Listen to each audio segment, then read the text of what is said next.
want to talk about right hand technique. And I have a 3-string cigar box guitar, and it's tuned to open G, G, D, G. And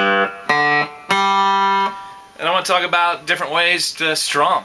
The first way is real simple, just easy strumming technique. Just strum all the strings and take a riff from there.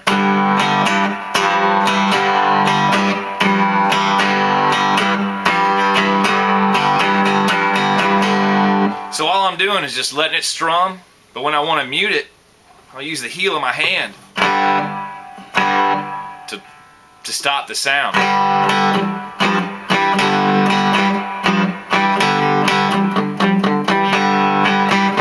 So there's a lot going on there. I'm strumming with the right hand, but I'm also using my heel to mute it, to kind of control what I'm doing. Could just let it strum like that.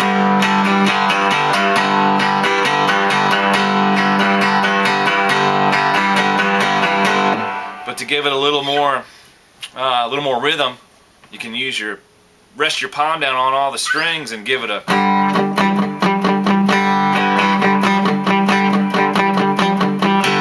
And then you can use a variation, letting your heel up, the heel of your hand here, or putting it down to give it a little kind of variation.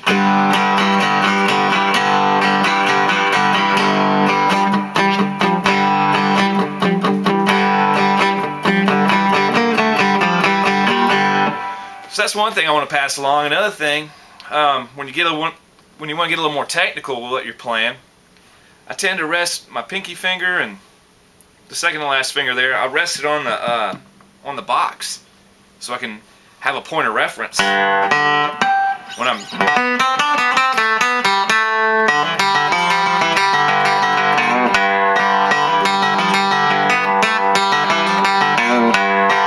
So when I'm wanting to pick out individual strings, I find that if I rest my 2 fingers on the box, it gives me a point of reference. So when I'm picking, my hand's just not loose. It gives it somewhere to kind of know where it's at.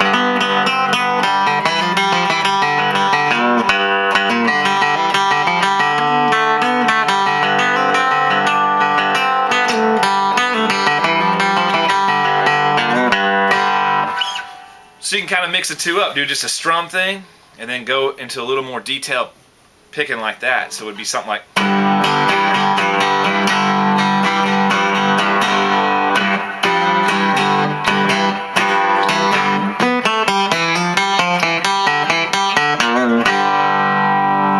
So there I'm strumming, I'm using my heel of my hand to mute, and then I'm getting more detail. So I need to rest my hand down there.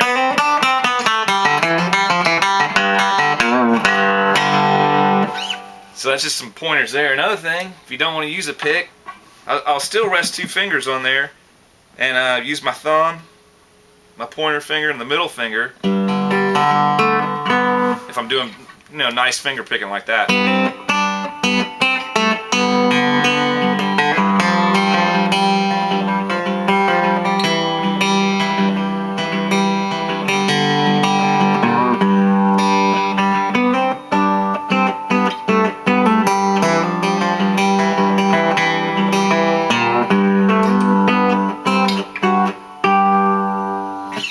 So that just takes practice, just using your fingers to kind of pluck away.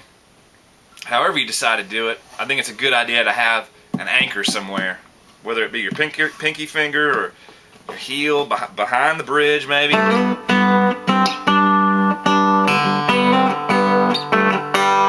Once you do that and you kind of have an anchor, you're good to go, and your hand won't be flopping around and playing a bunch of bad notes or whatever.